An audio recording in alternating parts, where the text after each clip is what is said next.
A is information regarding the difference between the virtual and online learning. And Kelly and Becky Luke, before y'all make your presentation, Ms. Jessica Bailey would like to comment on the virtual and online learning. I would like to present to the board about the virtual and online learning. You can Oh, I can, okay. Yes, ma'am.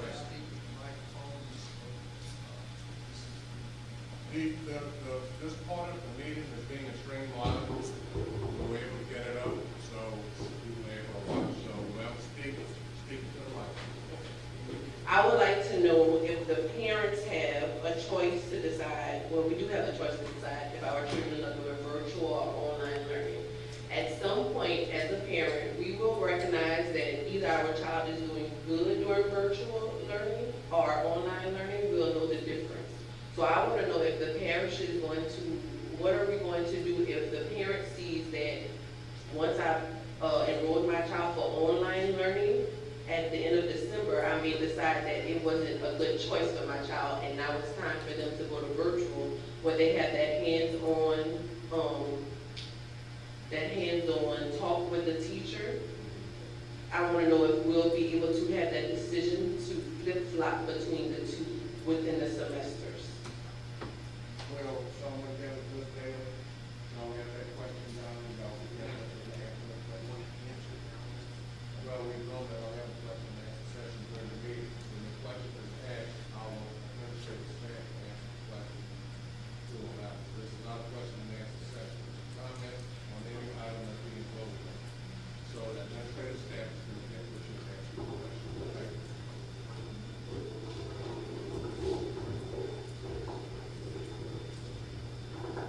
I have a card from Ms. Washington. It looks like Ms. Washington wants to speak on. Well, it was basically the same thing, and I It's, kind of wanted a question about the virtual and online. So it's Well, basically the before you same. get started, I can't make out if that's an A or a B. Would Oh, like to have an A and a B? Or? No, it's just an A. Okay. Yeah. Make it just You're welcome. well, what I was just thinking that pretty much off of her question, she actually asked the question for me. Okay. So I'll give it them after and give that answer.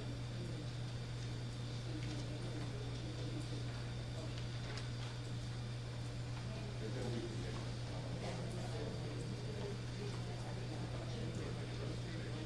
Don't say no.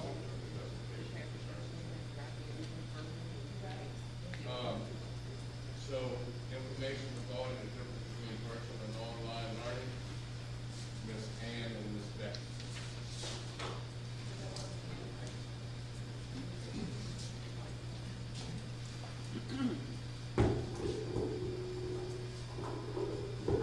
All right, Superintendent, President Nasser, members of the board. I have with me Ms. Becky Luke and we will share with you the differences between the virtual component in our hybrid in brick and mortar and the virtual school. As you know, we've been having a virtual school here in St. James Parish for a number of years. That virtual school, of course, in this situation is becoming of more interest to our parents. So Ms. Becky is going to come up and explain a little bit more, and then I'll come and do a little bit more comparison if needed in the end. So we have our principal of the virtual school, Ms. Becky. I don't think we need a mic, right? I was about to say, y'all sure don't want to give me a mic? Okay, for streaming purposes. Can I take this off sometime? I think that's the rule. Okay, how y'all doing? My name is Becky Luke. I have been the principal of the Virtual Academy for 8 years. 8 years we've been having this academy, so it's not new in St. James Parish. A little background for the Virtual Academy. It services students from grades 12, K through 12. We actually service throughout the state of Louisiana. So, like I want us, again, I'm going to say again that we haven't, this isn't new. We just didn't develop this because of COVID. It's been in establishment for 8 years now. When a student decides to come virtual, you need to understand that they're still learning the standards. Across the state of Louisiana, they tell us that students in every grade level need to know these standards. It doesn't matter if you're in the academy, brick and mortar, or even Montessori. Everybody's learning the standards is the same. What is different different is the curriculum by which they learn the standards. So if your child is in a brick and mortar in their elementary, for example, and they're learning how to read, the standards are being taught with wit and wisdom. If they're learning the math standards, they're being taught with Eureka. If they're going to the Montessori school and they're learning the standards for reading, they're learning it through the Montessori curriculum. Math, the same way, they're learning it through the Montessori curriculum. In virtual, they're learning it through the virtual platform, which we use Edgenuity and Pathblazers. I said that right, because I always use the car instead of, sorry. So everybody is learning the standards. What is different is the sequence of the standards are different, okay? So we may, in brick and mortar, organize it one way. In Montessori, we organize it in another way. And then in the academy, we organize it in a different way. And it's because of the curriculum, okay? For the virtual academy, the lessons are not live. They're recorded lessons. So a parent has the flexibility to do them or the student to do it at any time during the day. There is a requirement that the student must do. So they have a to-do list. When they open their computer and they open the actual program, it says, by the end of the day, you must have this, this, and this, and this done. By the end of the week, you must have this done. In the virtual academy, you have the ability to go faster. You can do more, but you can't do less. When you have a question, that's when the live comes in. There will be a support staff that is housed at the CTC from 7:30 to 2:30 that can actually do a Google Meet. And then there's also certified teachers behind every course that can answer questions as well. So that's where the live component comes in. In the virtual academy, the assessments are a variety of things. It's not just click ABC all the time. It could be you need to print this out, work it, scan it in, take a picture, scan it in, and upload it. So we try to do different formats so it's not just, ooh, let me choose A, B, or C. We are still bound, like the regular schools, to do any state testing. So if the state says we have to do state testing, we will get with the parents and we will figure that out. One year we actually came in here and we had all the students test in here. Another year they went back to their home schools, and they tested there. One year they actually came to the CTC and they tested. It all depends on the rules and regulations of the State Department. And so that's going to be forthcoming. I'm trying to think. Temple, help me out, what I missed. Progress reports are sent weekly to bi-weekly. A parent can actually look at the screens and you can see immediately what's the current grade and where they are in the course. If they're behind, if they're ahead, if they're on track. We do not take attendance or really look at attendance if your child is ahead of the course. We only worry about if they're behind, and then that's when we actually mark absences. So a student in virtual school can still get absences and go to truancy if they're not working. And then that's when Ms. Temple and I start bothering y'all and saying, hey, something's not happening, what's wrong, why you're not getting on the computer? So you do that. We don't give grades, like report card grades, because every student's at a different pace. So unlike in a brick and mortar school where everybody's turning to page 15 and chapter 13 and here's the test and they're all taking the same test the same week, etc. In virtual school, people are at different levels because they have the flexibility to move. We wait to give a final grade in J Campus. We don't give a grade as they're progressing.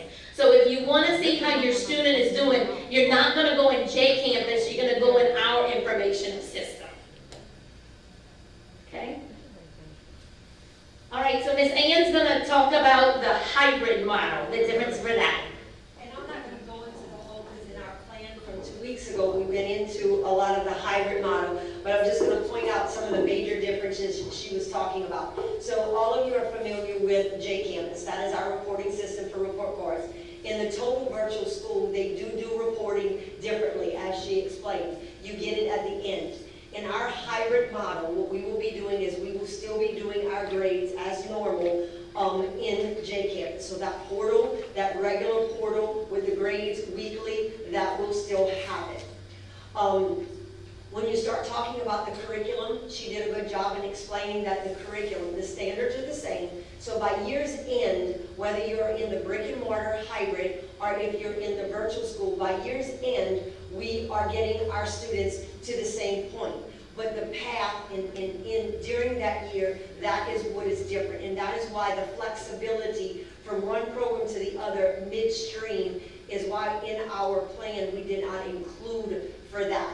And that is based on, we're trying to set students up for success, the gaps in learning. So within the school year, the way the pacing is and the way it builds, that we're not allowing in the high school, they are allowed in January mid-year. But remember, in our high school, that is block scheduling. So in January, that is a year, their year is finished, and then they start all new courses. So for high school, they can move back from one to the other in January. In elementary, it's for the year. So it wouldn't be until the following year for our elementary students. As she talked about the differences in curriculum, also in our hybrid, which is what is going before the board for approval, the recommendation to that hybrid model in that phase 2. In our, we call it the phase 2 hybrid because it has a combination of both virtual, which is the world that Ms. Luke explained, and it has the world of brick and mortar that we're used to. It tries to blend the two. It is the hardest of all of the models to do, and it is the one that we are planning to go through with, where our students will be working virtually, but they will have the teacher interaction every other day or 2 days a week. And that teacher interaction is going to be combined, making sure that they are logging on when they're not in school, as well as having the face-to-face real teacher 2 days. So it truly is blending. But when you do that, again, the pacing of those standards becomes different, not lending itself as easy to going back and forth. Now, some of the confusion, too, in some of my conversations with parents has been that there's always a possibility, and if you heard the last presentation, there's always the possibility in our hybrid model that we may have to go to full virtual. So then we become, in the brick and mortar that is now going to be, we're going to start hybrid, we could be full virtual if the governor puts us in a phase 1. Or if we have an uptick in numbers, we don't want that to happen, but if we have to close down the school or a section, that we are going to have to be total virtual. In that case, our teachers will be behind the scene, but we will still have our customized pacing within that curriculum, which still varies. It still is different from what Ms. Luke is doing in that total virtual. So there are components that are, while there's a lot that's the same, there are many pieces that are different in making some of those decisions in how fluid it is going back and forth from the total virtual school into the phases or the models that we have in the brick and mortar. Phase 1, if you recall, is total virtual if we're in a phase 1 by the state or because of our numbers. 2 is that hybrid where we will be doing the every other day. And then of course what we're all hoping that we can get to is that phase 3 where we have our children coming safely into our schools and we can handle all of our students.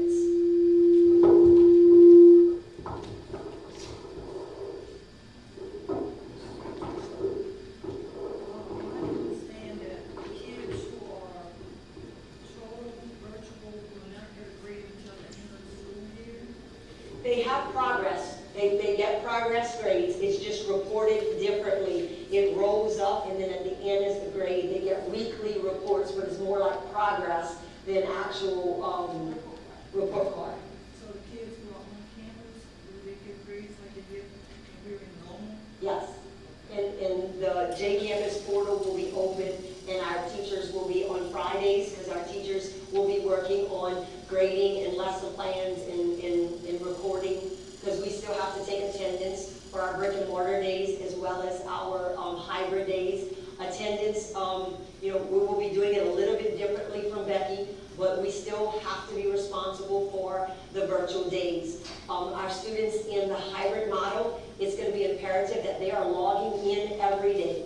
Becky spoke a little bit about how they can maybe not log in on Monday, Tuesday, and then Wednesday, Thursday, Friday, catch up, and then their progress. They did their weekly work, where in the brick and mortar, there'll be certain projects that may lend itself to that.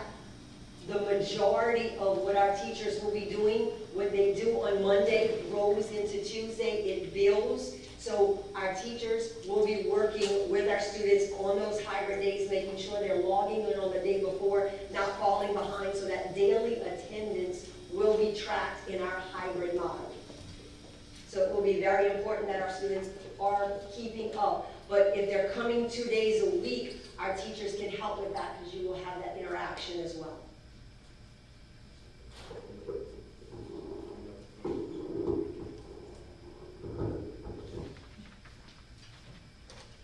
Thank you, Mr. Tillyer and Ms. Luke.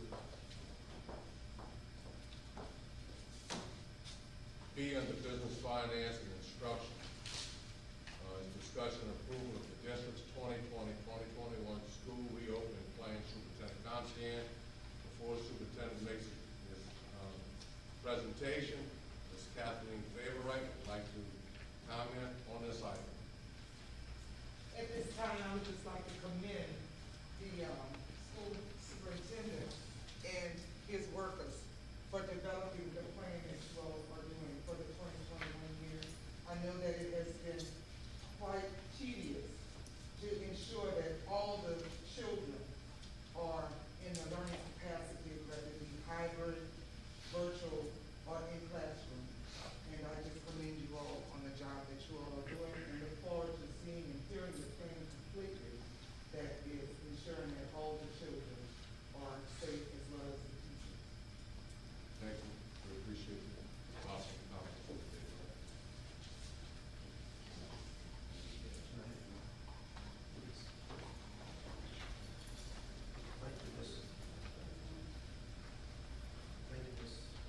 Let's push it up. Thank you, Ms. McWright. So, 3 presenters have worked tirelessly, but all the staff members here have worked tirelessly on this program. And I really appreciate the board monitoring this all very carefully. The board has been looking at this for weeks, and it's come to a time where they will vote tonight. I do want to say that, Diane, correct me if I do say anything wrong. If there are some parents here that are struggling to make a decision about what to do with your children, the virtual is a good program, but it's not going to monitor your child like the hybrid does. Like Ms. Kleber, Ms. Washington, Ms. Bagnell, standing up, these 3 people, y'all stand, they've been working very, very closely with all of our instructional coaches who are working with the principals and the teachers on the hybrid online curriculum. The board is spending up to $500,000 on a curriculum called Wit and Wisdom to provide high-quality English language arts curriculum to your children in both a brick and mortar and in a online way. So your children will have materials with Wit and Wisdom at home where they will be directed through the iPad that will be given to them, where they have to follow the instructions of the teacher to do certain things at home with the materials they have. So it will be an engaged activity. The virtual will be Pathfinders and Edgenuity, and there will be a little icon, a little man or woman that comes on the screen and tells your child what to do.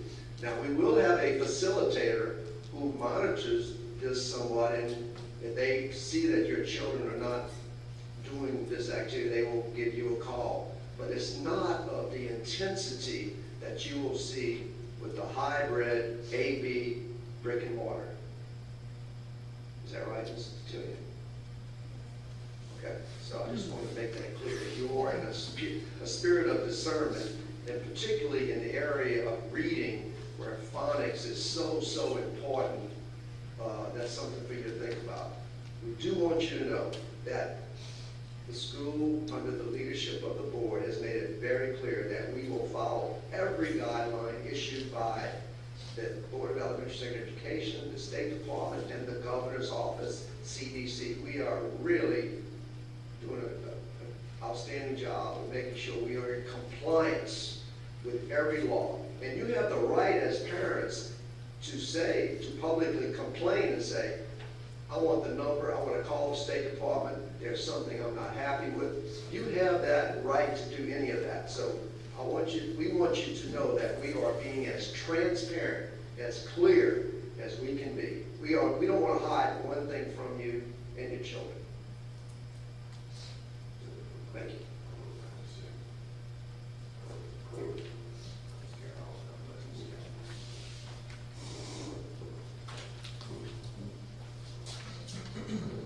All right, Superintendent, President Nasser, members of the board, so we are here before you to ask for approval of the Strong Start 2020 plan that was presented to you 2 weeks ago. There are no new pieces of information in terms of data or the governor or what the state has given out in the last 2 weeks. So it is the recommendation that we bring before you to start school on August 10th in the hybrid form, which is phase 2. Move by Ms. Cotillo to accept the plan. Second by Mr. Brewer. Any questions? Ms. Charles? I think I can get some, maybe Ms. Cooper trying to get clarification about the, maintenance status or, Yes, we've received many questions and inquiries from parents who have children enrolled in the magnet program as well as Cypress Grove, a Montessori school. If they relinquish those spots and go to 100% virtual, those spots have to be given up. It is based on the fact we're still in a desegregation order. We still have other obligations under those orders, and a part of those orders is student assignment. In order to get into the magnet school and the Montessori school, it is done by lottery. We have waiting lists for those. Magnet school has to be 50-50 racial makeup, and Cypress Grove has to be 50-50 plus or minus 15%. So we are unable to hold spots for students per the desegregation court orders. That does not preclude the children from reapplying for next school year. So if we do a full year virtual this year, when we start the lottery process, applications are usually posted in December. You can reapply for next school year. But unfortunately, the district is not able to hold seats in the magnet or the Cypress Grove Montessori program. Ms. Charles, does that answer your question? I just want clarification. Okay. Thank you. Thank you, Ms. Cook. Any other questions? I'd like to have a roll call. Can we add something, because Yes, hold on, Dr. We did get a question, and I don't think it was clarified in the presentation about technology and the use of our hotspots. We have the devices, and we do have an implementation plan where devices will be sent out to all of our students once school begins on August 10th. We will be working with the schools for that deployment, and that information will be on the websites, the schools' websites, as we get closer to August 10th. In addition, the hotspots that were ordered, because there was an initial survey done for families and households that did not have internet access.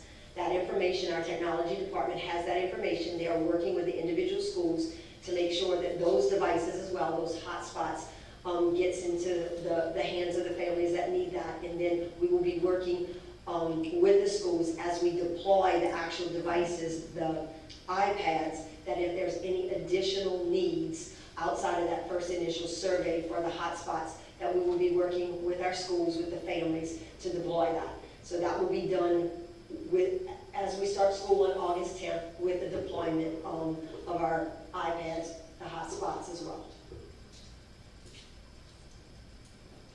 Ms. Barr?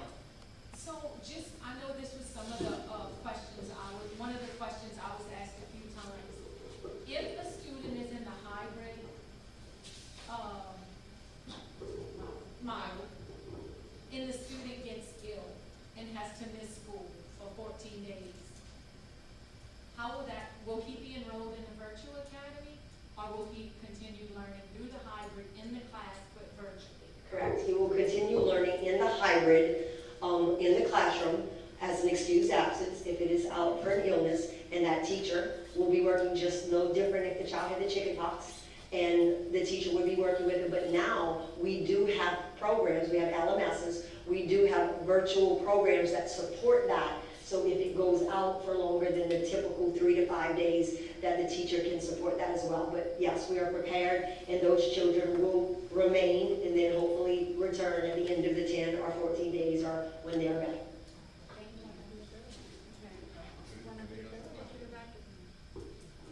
I think the only other question, if you want me to go ahead and add them, as far as taking the Q&As and questions that have come up, was between the virtual, and this could have been part of the first presentation, between the virtual and the hybrid. As you choose virtual and you go into that, the students will get a comparable schedule. In other words, all of your core courses that we offer, particularly in high school, we offer through the virtual academy. But there are some exceptions that are not offered virtually. There are courses, but they're not the identical course. The easiest one I can give you is at, I see Ms. Lesh at the SMA. We have a allied health course. Okay, at Becky, in virtual, there's a medical terminology online course. Medical terminology is a part of allied health. It's not the whole thing, but it's a good piece of it.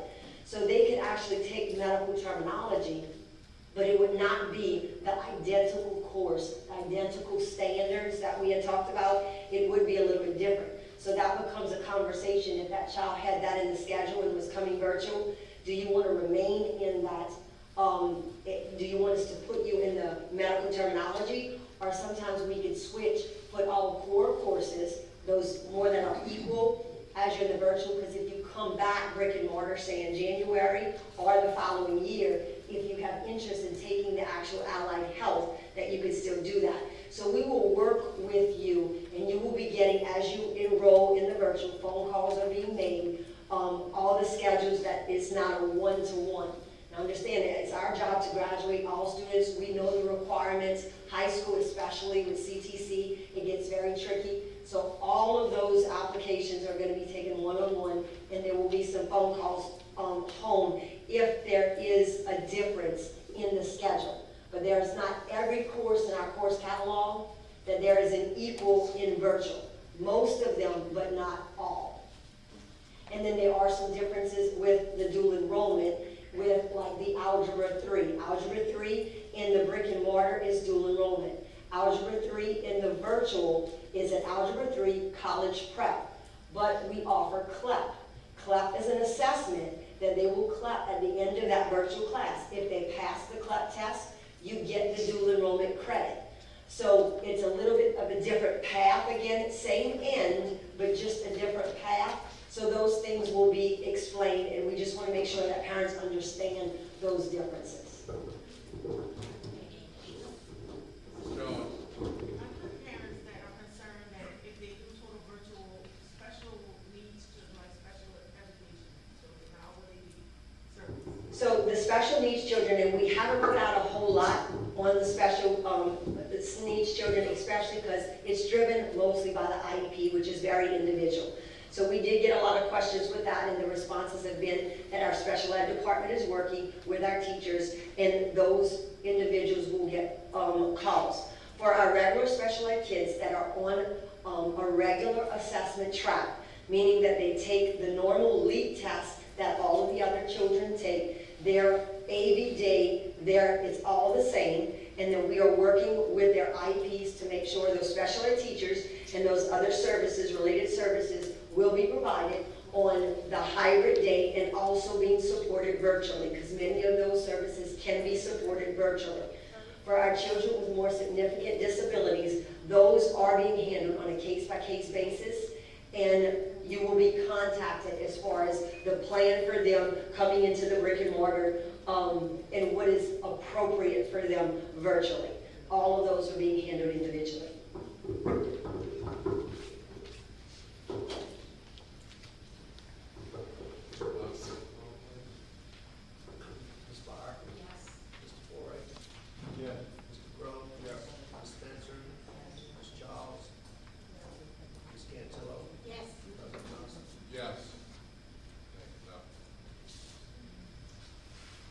C under business finance and instruction is consideration to obtain special counsel for opioid-related claims.